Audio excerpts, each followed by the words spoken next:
nesta noite.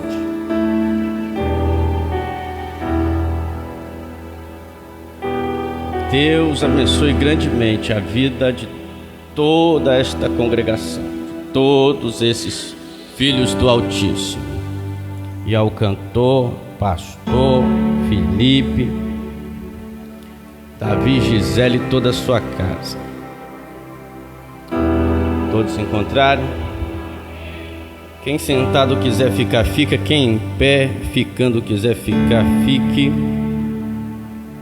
A reverência da nossa alma é dedicada à palavra diante da postura corporal desejada por ti.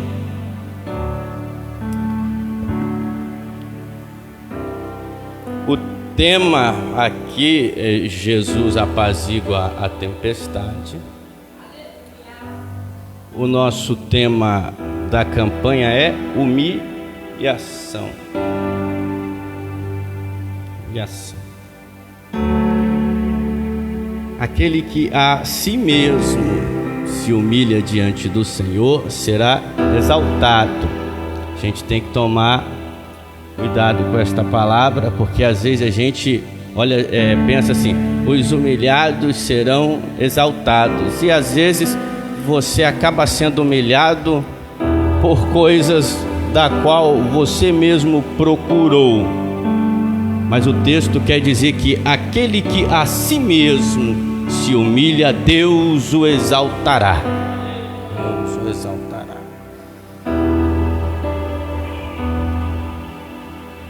Verso 35 do capítulo 4. E naquele dia, sendo já tarde, disse-lhe: passemos para outra margem. Repita comigo só isso: passemos. Talvez passemos para outra margem. Amém. E eles, deixando a multidão, levou consigo, assim como estava no barco, e havia também com ele outros barquinhos. Levantou-se um grande temporal de vento. Subiram as ondas por cima do barco, de maneira que já se enchia de água. E ele estava na polpa, dormindo sobre uma almofada. Despertaram-lhe dizendo: mestre, não te importa que pereçamos? E ele, despertando, repreendeu o vento. Veja, Jesus não levanta para discutir e nem levanta assustado como se não soubesse o que está acontecendo. Incomodaram ele para acordar, ele já acordou repreendendo, resolvendo, sabendo o que tem que fazer. E disse ao mar: cala-te e aquieta-te.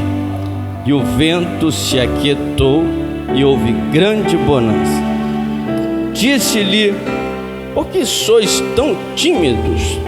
Ainda não tendes fé? E sentiram um grande temor, e diziam uns aos outros: mas quem é esse que até o vento e o mar lhe obedecem? Vamos repetir só esse final, vou contar até 3, 1, 2, 3. Mas quem é esse que até o vento e o mar lhe obedecem? Amém, glória a Deus. Esta passagem da tempestade, nós vamos encontrá-la nos 3 evangelhos, que chamam de sinóticos, porque esses 3 evangelhos relatam coisas iguais entre si, de maneiras diferentes, mas de um mesmo relato. Diferente do evangelho de João, que é mais universal, feito no final de sua vida. Então, esses Mateus, Marcos e Lucas, muitas das coisas que a gente vê relatando em um, tem no outro. E às vezes não tem em João, e tem coisas em João que não tem nos 3. Por exemplo, essa da tempestade tem em Mateus 8 e em Lucas também no capítulo 8, né?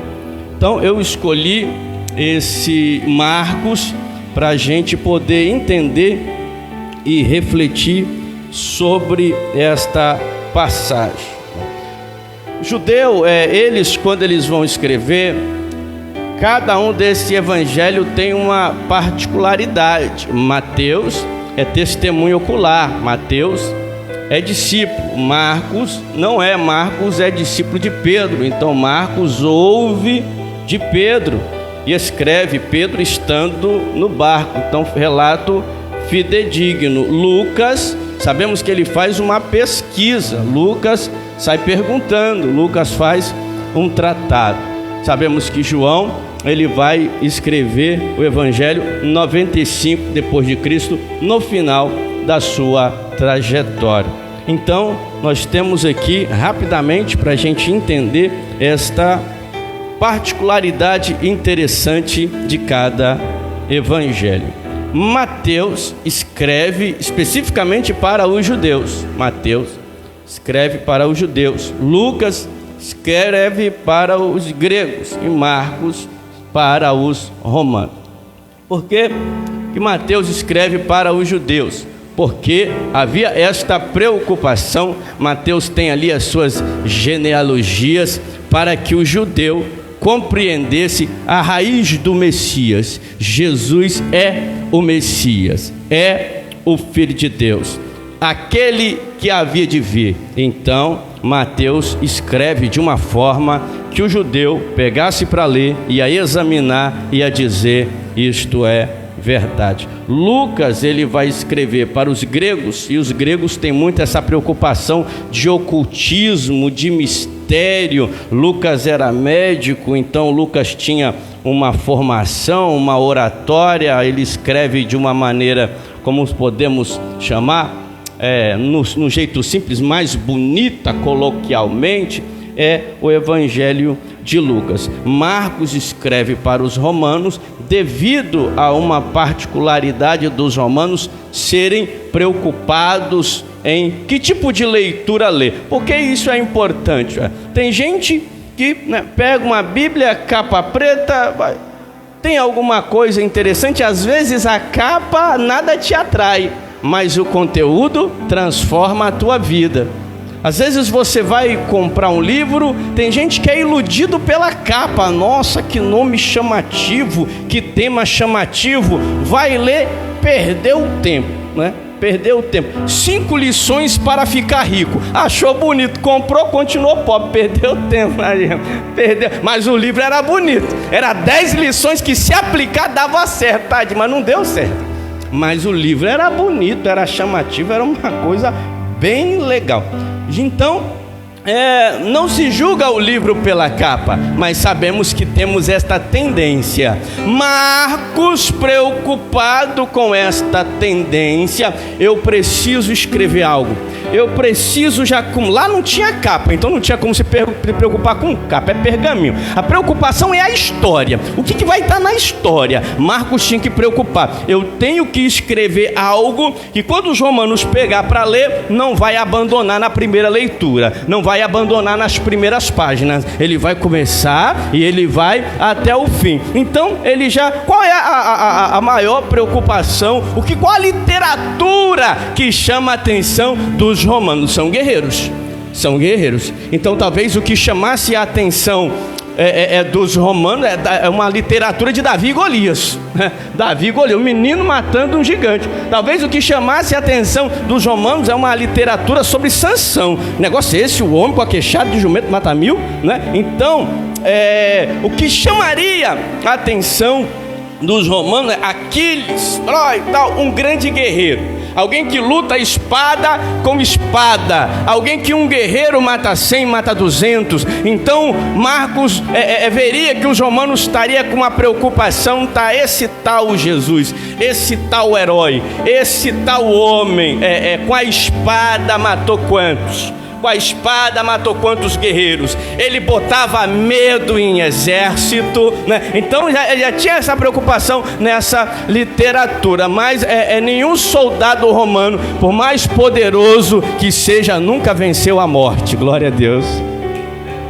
nunca venceu a morte, glória a Deus. Qualquer soldado romano em uma grande batalha nunca curou cego, nunca curou leproso. Então Marcos, ele tem esta preocupação de, quando for começar o teu evangelho, escrever algo que vai prender a atenção dos romanos. O que ele ia encontrar no evangelho de Marcos era um Jesus, mas que não lutava com espada, não lutava homem a homem, não brigava ali, mas é um Jesus que venceu a morte, um Jesus que venceu o inferno, um Jesus que manda no vento, manda no mar, manda na tempestade. Já era para ter dado glória a Deus. Manda no vento, manda no mar, manda na tempestade, venceu a morte. Ele sabia que quando ele não, nós somos guerreiros, mas igual esse aí, que é isso? Algo que iria chamar atenção.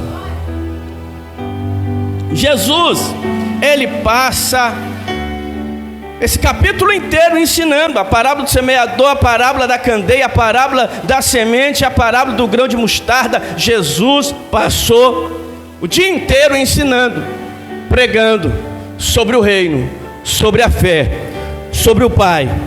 Então 100% homem, 100% Deus. Você está cansado. Quando entrar no barco, quando balançar, é igual a canção de Niná, vai dormir.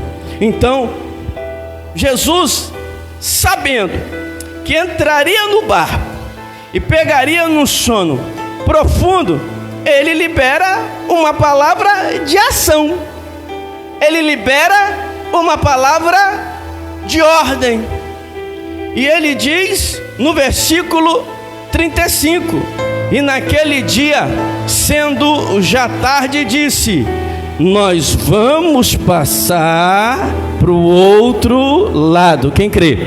Nós vamos passar por outro lado. É profético. Quem crê? Nós vamos passar por outro lado. Pensa na tua vida. Pensa. Nós vamos passar para o outro lado. Pensa no que você está enfrentando e no que você precisa. Nós vamos passar. Quem crê? Nós vamos passar. Jesus está falando. Você vai passar.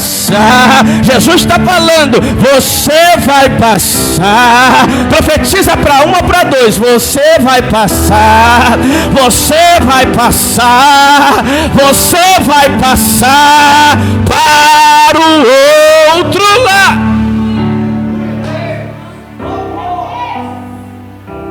Jesus, o mestre, o dono da sabedoria, sabendo que entrando no barco ia dormir: não posso deixar meus discípulos preocupados com o que vai acontecer, com a circunstância da vida, com o tamanho do problema, com o tamanho da tempestade, se vai ser grande, se vai ser forte, se vai ser maior do que eles, se eles têm capacidade, se eles não têm capacidade. Como homem eu vou dormir, mas como Deus eu vou liberar uma palavra: nós vamos passar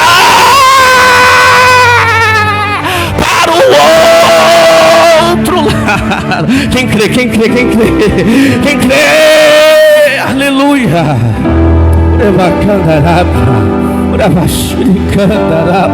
Aleluia. Você que pensa: Jesus parece que está igual esses discípulos no barco. Na minha situação parece estar calado, na minha situação parece estar dormindo. Parece que Jesus não vê o tamanho do meu problema, parece que Jesus não vê o tamanho do problema que eu estou vivendo dentro de casa, parece que Jesus não vê o tamanho daquilo que eu estou enfrentando. Para ele é fácil, para mim é difícil. Parece que Jesus não está enxergando nada disso. Como homem, parece que ele está calado. Como homem, parece que ele está dormindo. Mas como Deus, ele está sentado num alto e sublime trono e dizendo: você vai passar. Vai te convidar, vai passar. Cadê Zé Pedro? Vai passar, vai passar, vai passar. Você sabe que Jesus tem que liberar essa palavra, porque ele vai descansar merecidamente. Sonho dos teus, sonho do justo. Eu identifico 3 vozes nessa tempestade. A primeira voz está no versículo 35. A segunda voz está no versículo 38. A terceira voz está no versículo 41. A primeira voz, é claro, é a voz de Jesus. A primeira voz que soa na minha vida e na tua vida é a voz de Jesus. É Ele que dá a primeira palavra, é Ele que dá a última também, é Ele que bate o martelo, é Ele que entra na situação liberando a primeira palavra. Entenda a situação, entenda o problema, entenda a dificuldade, mas entenda que em primeiro lugar, em cima disso tudo, quem entra com a primeira palavra é Jesus. E a palavra de Jesus nunca é você vai perder, você está fraco, você vai desistir, você vai olhar para trás. A palavra de Jesus é sempre uma palavra de quem honra com o título de ser Deus. Você vai passar. Não, mas eu ainda nem orei para te contar o meu problema. Você vai passar. Gideão estava malhando o trigo no lagar. Ele disse: eu sou contigo, varão valoroso, vai na tua força, eu já te enviei. Ah, mas a família do meu pai, eu sou o mais pobre. Não te perguntei nada, eu liberei que eu sou contigo, você tem um grande valor, vai na tua força, eu já te enviei. Deus não discute problema, Deus trata com solução de problema.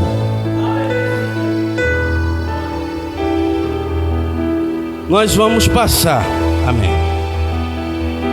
Fé, ou seja, é uma palavra de ação. Passemos, é uma certeza inabalável, é um firme fundamento daquilo que eu espero, né? Eu estou esperando, vai passar, foi dormir, veio a tempestade, eu estou esperando. A fé é o firme fundamento daquilo que eu espero e a prova daquilo que eu não estou vendo. Ele disse que nós vamos passar, mas nem chegamos lá e o problema apareceu primeiro. É a certeza daquilo que ele já falou. Isso é fé. Se você tiver essa fé firmada e fundamentada na palavra que ele liberou, nada no meio do caminho será capaz de te causar um desânimo suficiente para retroceder, um desânimo suficiente para pular do barco, nem um desânimo suficiente de não acreditar que aquilo que ele falou é verdade.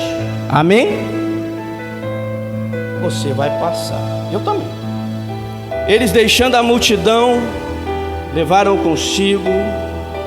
Havia também outros barcos, levantou-se um grande temporal de vento. Marcos é um dos únicos que destaca o tamanho do problema. Vê que tem gente que gosta de aumentar o problema, né? De fazer uma tempestade em um copo d'água. Marcos já não tem problema, ele faz, mas ele faz propositadamente. Lembra? Ele escreveu para os romanos. Romanos gosta dessa coisa, grande batalha, coisa terrível. Então ele diz, não foi um temporalzinho, né? Não foi uma brisa qualquer. Marcos destaca que levantou um grande temporal de vento, para que os romanos entendessem que diante de um grande temporal, diante de um grande problema, existe um grande Deus, um grande Deus. Grande temporal, subiam as suas ondas por cima do barco de maneira que já se enchia de água. E ele estava na polpa do barco, dormindo sobre uma almofada, porque ele é o primeiro a acreditar naquilo que ele falou. Eu vou passar. Ele é o primeiro a acreditar naquilo que ele falou como Deus. Nós vamos passar. Se eu já liberei, eu vou dormir. O que eu já liberei, eu não revogo, não retrocedo. Não, eu já não sou homem para que minta, nem filho de homem para que se arrependa. Vou passar, então eu vou dormir.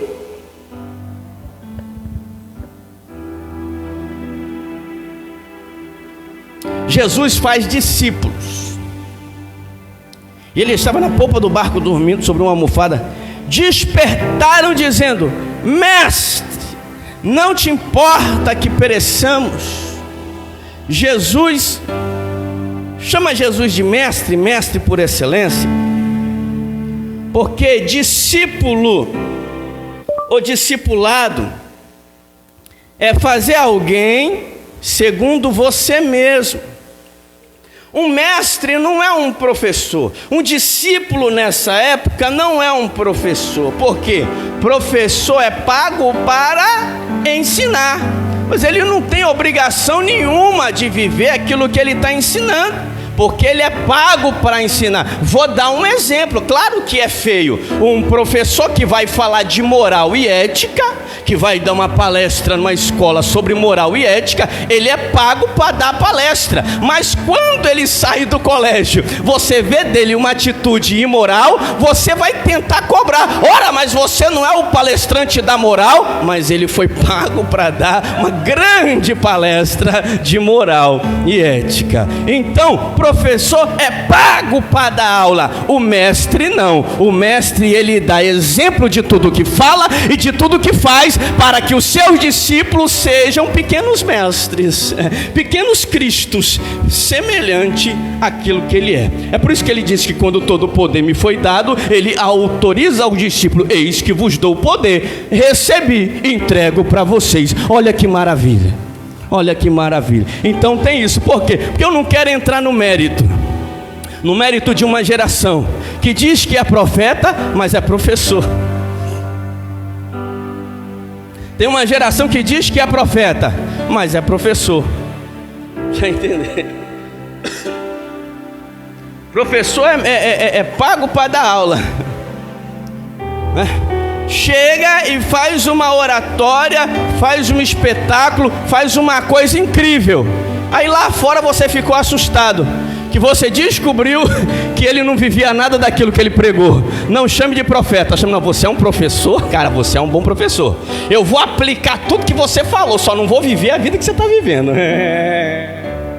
O cara é professor, o cara é bom de dar aula, nossa, mas aí você ouviu por aí: professor, não é mestre, não é profeta, não faz discípulo. Por que eu estou explicando isso? Porque eu só posso ir dormir se eu fiz discípulos, pessoas com autoridade e autorização de fazer o que eu não vou fazer porque eu estou dormindo. Tem pessoas que perdem uma grande oportunidade de ser usado nas mãos de Deus. Tem pessoas que perdem uma grande oportunidade de ser vaso. Eu queria que quando eu falasse, que eu abrisse a boca, eu queria que quando eu pegasse no microfone, eu queria que quando eu orasse, e aí Deus, gostei, aí Ele te dá a oportunidade, você não pega. Ele bota a pessoa para orar, você não ora. Aí Ele: eu não estou entendendo. Eu não estou entendendo. Será que eu estou fazendo um discípulo mesmo? Porque tudo que eu fiz e mandei fazer, parece que está pedindo para o outro fazer, mas não está fazendo. Discípulo é isso, Jesus: eu vou no barco dormir, porque eu liberei 12 que pode fazer o que eu posso fazer acordado. Se isso não fosse verdade, ele não dizia que... Como é que é a mesma passagem? Se isso não fosse a verdade, ele não dizia que nós faríamos obras... Vou dizer que Jesus está mentindo? Não faríamos obras maiores? É porque quando ele vai caçar o discípulo, ele acha uma dificuldade. Então, Jesus, ele vai dormir porque eu fiz 12 com capacidade de repreender o vento e repreender o mar. E aí o que acontece? Eles perdem a oportunidade de usar a autoridade que Deus deu a ele. Em nome de Jesus, há poder e autoridade sobre a tua vida. Há poder, não é pouco poder não, irmão. Eu vou falar mais ou menos qual é o tamanho do poder. Toda a plenitude da divindade habita em Jesus, habita no Mestre Jesus. E ele disse: todo o poder me foi dado nos céus e na terra. Aí ele disse: eis que eu vos dou poder para pisar serpente, escorpião, toda a sorte do maligno. Você sabe o que é essa palavra antiga, toda sorte? Toda sorte é qualquer coisa. Toda sorte é qualquer coisa. Quando ele diz toda sorte do maligno, ele está dizendo: não tem macumba, não tem capeta, não tem isso, não tem aquilo, não tem olho grande, não tem encruzilhada, não tem demônio forte, demônio fraco, não tem satanista, não tem bruxo. toda sorte do maligno. Ele está dizendo todo espírito, toda ação do mal, tudo que existe e que se chama mal do maligno, não tem. Melhor, não chega perto de uma unha, de uma vírgula, do poder que eu liberei sobre cada um de você. Só quem crê que tem poder de Deus liberado na tua vida, só quem crê, a partir de hoje tu vai orar, a partir de hoje tu vai aceitar a oportunidade, a partir de hoje tu vai cantar assim, vai pregar assim, não é você que faz, é Ele que vai fazer, é Ele que vai te honrar, é Ele que vai operar. Segura na ferramenta, sacode a poeira, levanta a cabeça, você tem poder de Deus.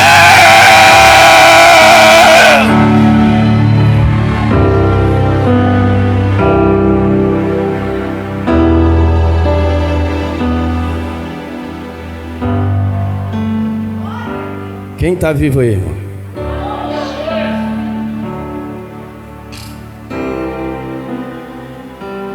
Jesus vai dormir, porque fez 12 discípulos.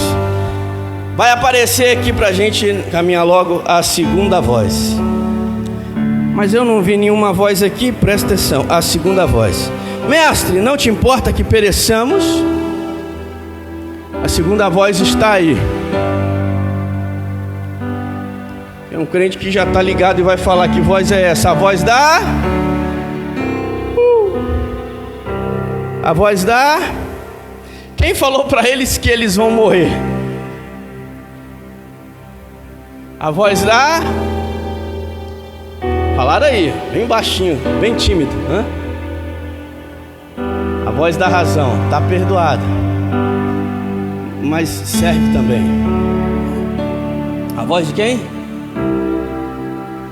O pregador, você vai pregar ou perguntar as duas coisas? A voz de quem?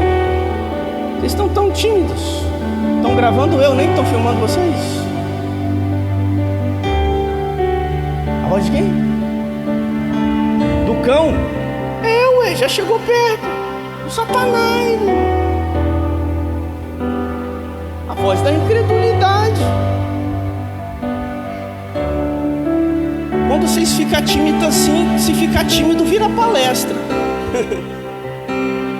Ora, se Jesus falou, vai passar, aí eles falam, nós vamos morrer, pode ser razão, diabo, Satanás, eu só vou colocar, é a voz da tempestade.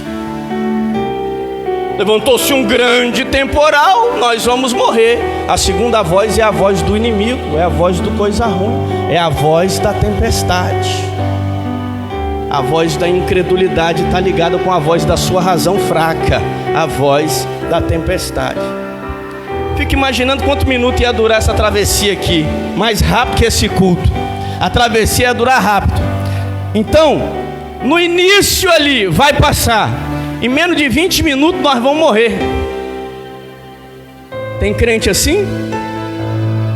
Que no culto ele está, hoje o culto foi top, porque eu vou passar. E aí ele chegou, abriu o celular, ou às vezes basta abrir a conta bancária. Chegou em casa, abriu a caixa de correio, chegou um talão. Chegou em casa, chegou uma visita indesejada. Chegou em casa, chegou uma notícia indesejada. E aquele falou que ia passar. Quando chegou em casa, ele, eu acho que eu vou morrer. Porque ele encontrou entre o culto e a casa uma tempestade. Ele encontrou entre o culto e a casa uma situação que ele não estava esperando se deparar com aquilo. Como é fácil a gente esquecer o que Jesus já falou quando o mal vem sobre nós. Como é rápido. Tem gente que até deixa de ser crente. Eu estou falando só de não acreditar na palavra. Imagine no desvio.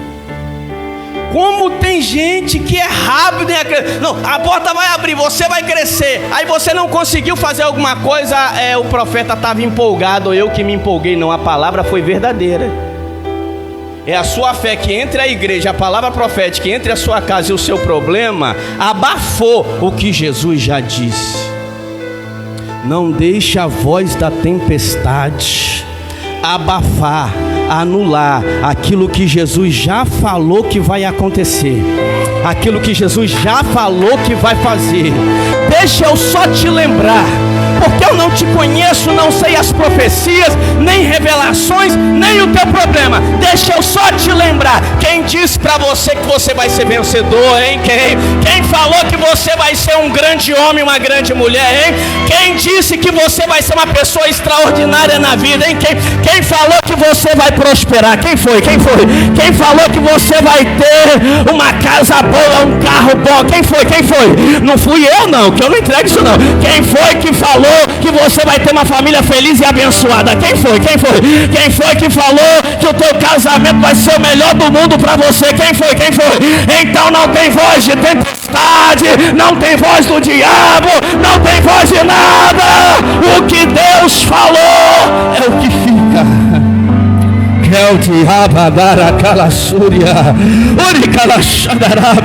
O que Deus falou está falado. Segura, o que Deus falou está falado.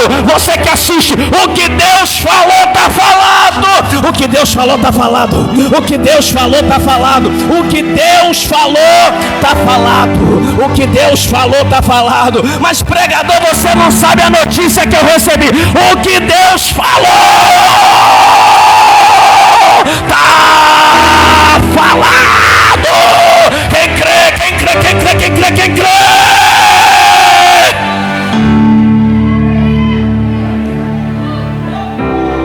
Você não me conhece, nem tem interesse. O que Deus falou tá falado. Aleluia. Vamos caminhar para o final. O que Deus falou tá falado. A voz da tempestade. A voz da tempestade. Deus disse que vai te dar um carro melhor, vai. Deus disse que vai te dar uma casa melhor, vai. Deus disse que vai te dar uma bênção grande, vai. Mas a situação, o que Deus falou está falado. Barco tem uma tipologia na Bíblia, a arca também simboliza a igreja. A arca, um grande barco, simboliza a igreja. Tá cheio de animal, tá cheio de fezes, tá cheio de gente, tá difícil de conviver. E pular quem quer? Ninguém.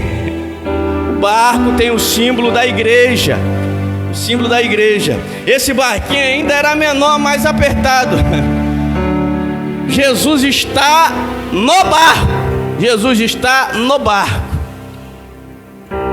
Mas pular fora quem quer? Se Jesus no barco está assim, você é doido. Pula fora para você ver. Tem crente que sem Jesus ele não sobrevive um mês fora da igreja. Sobrevive. Não sobrevive. Eu vou desviar para conhecer o mundo. Não vai sobreviver 30 dias. Não é maldição não, você não sobrevive. Por quê? Porque você está debaixo da sombra do Onipotente. E você sofre todas as coisas que um crente tem que sofrer. Agora vai para fora das asas do Onipotente, para o mundo que jaz no maligno. Não sobrevive 30 dias. Para sobreviver tem que ter muita promessa boa ainda, né? Boa ainda. Barco, símbolo da igreja. Os discípulos estão assim, eu vou morrer. Mas não, deixa eu falar uma coisa aqui. Irmãos, tem gente que... Agora eu vou perguntar, só para você ficar alegre. Quem sabe nadar?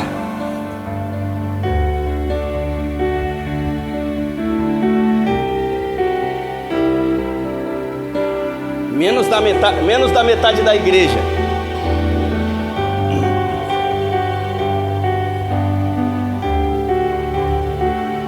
Menos da metade da igreja sabe nadar. Se você fosse um pescador que toda semana, ou todo dia, ou todo mês fosse para o alto mar, você saberia ou não saberia nadar? Claro. É claro que uma tempestade, até para quem sabe nadar, dá medo de pular. Mas pergunta no Titanic quem foi que não pulou. Pulou. Eu vejo uma tempestade e eu vejo 12 homens que sabem nadar e sabem nadar bem. E eles estão achando, nós vamos morrer, mas nós sabemos nadar. Mas nós vamos morrer, mas a gente sabe nadar. Vamos pular e nadar até a margem. Por que 12 pessoas que sabem nadar não pulam? Porque Jesus está no barco, irmão. Jesus está no barco, difícil com ele, pior sem ele. Jesus está no barco, não saia do barco, não tire férias do barco. Eu vou tirar umas férias, Gisele, depois eu volto. Não tire férias do barco, porque você não sabe nadar.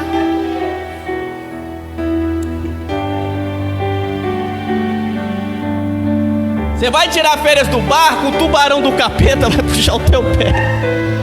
Você não sabe nadar espiritualmente. Então não pula do barco. Fala pro teu irmão, não pula do barco, não tira férias do barco. Não pula do barco, Jesus está no barco.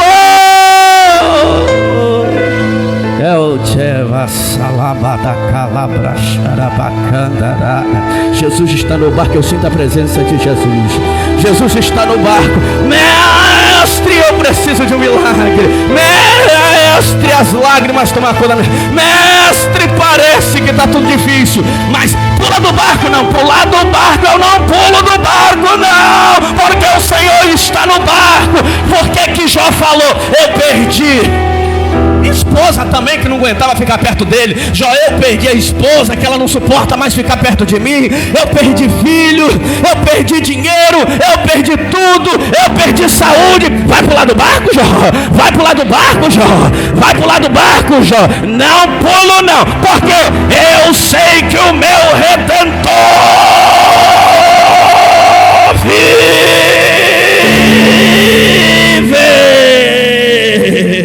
Meu Redentor está no barco. Meu Redentor está no barco. E daí, Jó, uma hora ele se levantará. O Senhor está falando. O tempo de Deus se levantar está chegando. O propósito está terminando. Você foi fiel com o Senhor, Ele será fiel com você. Eu profetizo em nome de Jesus. No culto de agradecimento, no culto final, se Ele não se levantar hoje, Ele vai se levantar a teu favor. Só quem crê, receba.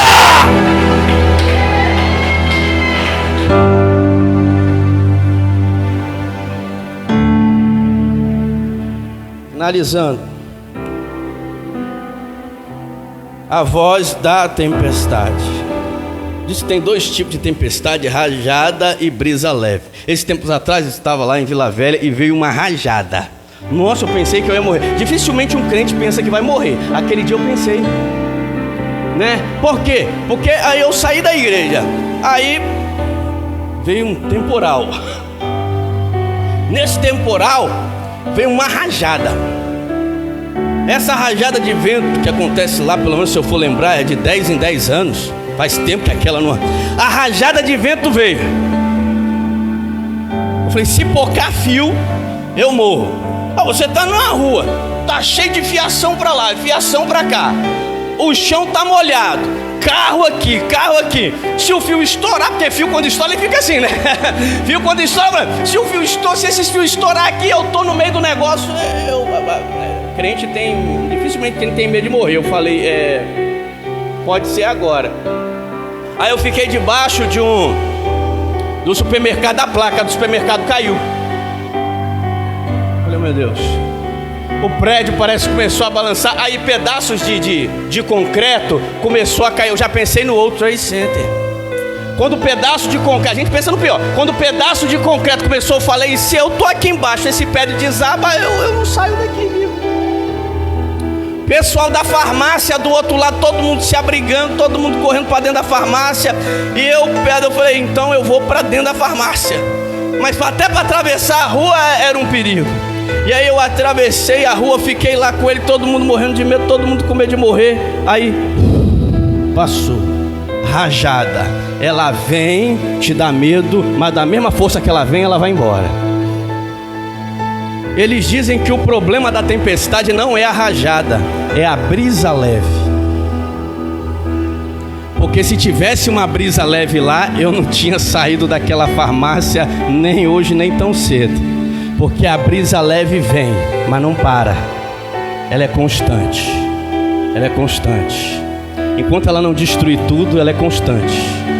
Dizem que aqueles tsunami, aquelas coisas que destrói tudo lá no Japão, não é rajada, que rajada vem e passa. Eles constroem tudo em menos de 30 dias. É quando vem a brisa leve, o negócio vai formando, vai formando, vai formando, vai formando, até varrer tudo devagar. Isso leva tempo. Rajada, não, brisa leve. Porque tem crente que fala, Senhor, que vem uma brisa leve. Toma cuidado, brisa leve não. Aleluia. Vamos para a última voz. Ele, despertando, repreendeu o vento e disse, cala-te. Cala-te é uma palavra bonita que, trazendo para o português no dia de hoje, é cala a boca, não é isso? Você fala para o seu filho, cala-te. Não, você fala com ele, cala a boca. Aquieta-te. Quem é chique aqui, que chega e fala com o seu filho, aquieta-te, menino. Não, você fala, fica quieto. Eu quero pensar Jesus falando no português de hoje, não de antigamente. É porque também ele não falava o português de antigamente, ele falava hebraico. Vai dar esse mole para ver. Olha só, eu quero imaginar Jesus falando hoje para nós nos nossos problemas, mas no português de agora, em vez de cala-te e aquieta-te. Se fosse hoje Jesus no Brasil falando português, ele estivesse nessa situação e a gente no barco, ele falaria para o vento, cala a boca, fica quieto.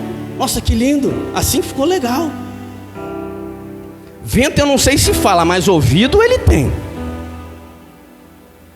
Mas diz que quando ele fala é quando você toma um susto em casa, acho que tem até um fantasma, né? Quando ele vem na greta da janela. Falar até ele sussurra, mas ouvir ele ouve mais. Agora pensa comigo. No princípio eu deixei aqui, ó. Agora eu vou finalizar. No princípio era o verbo. O verbo estava com Deus, o verbo era Deus. Estava no princípio com Deus. Todas as coisas foram feitas por Ele. Todas as coisas foram feitas por Ele. E sem Ele nada do que foi feito, ou seja, nada do que se existe se fez. Nele estava a vida, e a vida é a luz dos homens, né? Eu gostei de uma aplicação que eu vou repetir ela aqui. Gostei de uma aplicação muito forte, porque João, para ele escrever no final da sua vida, fica de pé. 9:3, fique de pé. Daqui a pouco o Felipe vai estar louvando. E para o culto ficar completo depois, você vai ter o seu momento de entregar o seu melhor para o Senhor. Mas olha só, João, quando ele vai escrever no final da sua vida, já tinha tudo quanto é tipo de heresia já espalhada no meio do evangelho. E uma das maiores heresias que mais ganhou força naquela época eram os gnósticos, sobre os gregos, que eles diziam assim: Deus, para ser Deus, não pode tomar forma humana. Deus, para ser Deus, não pode ter vindo em carne. Jesus pode até ter sido Deus, mas ele tem que ter sido um fantasma, um espírito. Ele não pôde vir em carne, porque a carne é corruptível. Ele não podia vir. Então havia essas heresias gnósticas da época, né? Não tem como. Deus ele tem todo o poder, não tem como ele vir. E outra, não tem como esse negócio de ressuscitar. Se morreu, não é Deus. Ressuscitar piorou, porque para os gregos a ressuscitação do corpo é uma heresia. Para os gregos o corpo não presta e não se ressuscita aquilo que não presta. Então eles não entendiam aquilo que a gente entende com facilidade hoje. Eles não entendiam. Então João, no final da sua vida, que já tinha essa heresia, Jesus não é Deus, porque ele for Deus, ele tem que ter sido uma alma, um espírito, não pode ter vindo em carne. Aí João vai escrever acerca de Jesus, e ele diz: no princípio era o verbo estava com Deus, e o Verbo era Deus,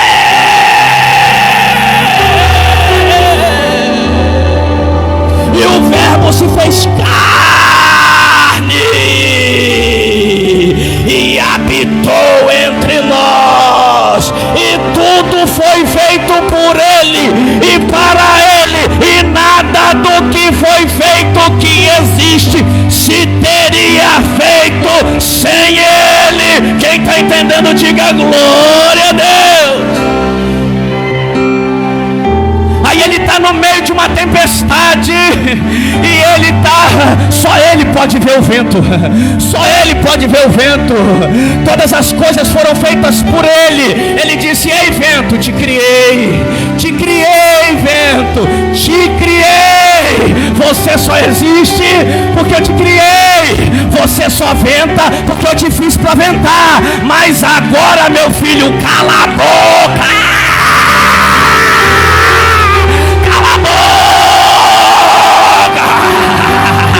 Obedece a voz do teu dono, meu filho.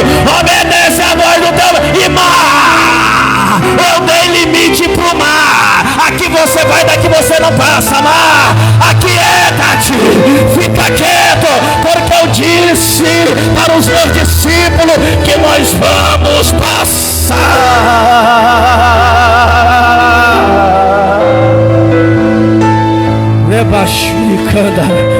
Se liga na presença, se liga na presença.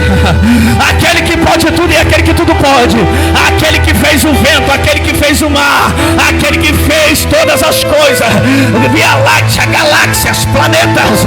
A Terra é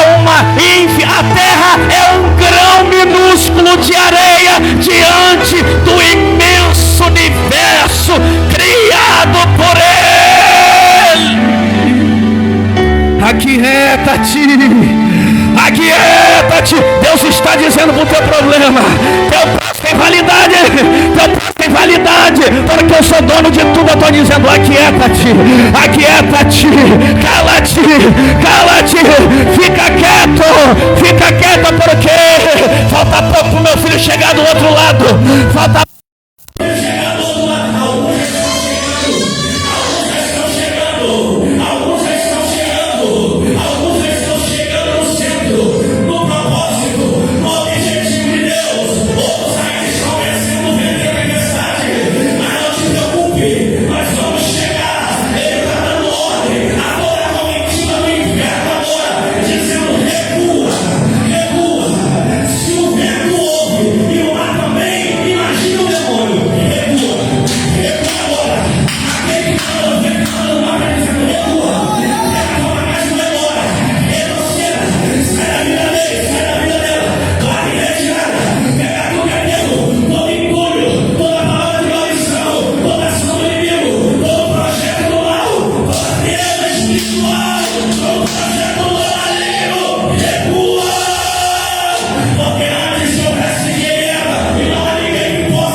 não é aquela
sim, para que a glória de Deus seja manifesta. Aleluia, Deus. Minha mente na hora.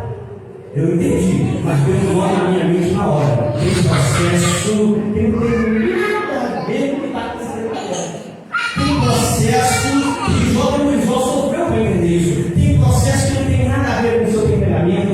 Tem processo que não tem nada a ver com o que você fez, o que você deixou de fazer. Tem processo, olha só o processo do céu. Não, estava projetado na glória, na eternidade, que ele ia nascer cego e que nesse momento o nome do Senhor ia ser glorificado por ele do lado. Enquanto isso, estava todo mundo perguntando: quem errou, quem pegou, quem errou, quem pegou, quem errou, quem pegou. E esse projeto da cegueira para ser curado naquele momento estava projetado na glória. Aleluia! Tem coisa que você não vai entender. Tem processo que tu vai orar, tu vai chorar, vai fazer propósito, tu vai entender. Porque pode fazer parte de um processo que a vitória já foi projetada na glória.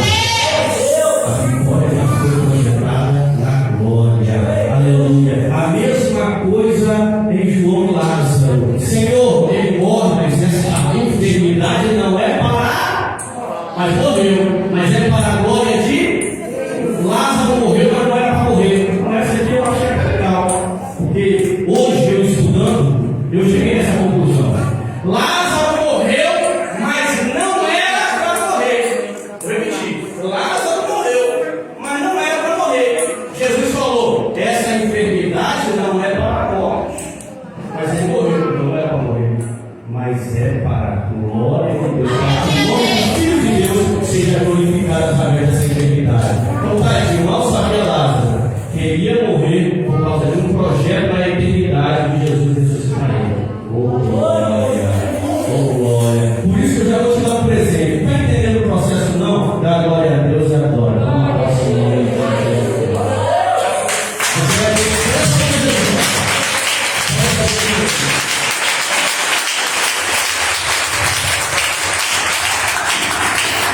que trabalha com alguém, põe a mão no bolso que o filho vai estar adorando ao Senhor e você vai ter a oportunidade de pegar na casa do Senhor. É isso, José?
Vai ser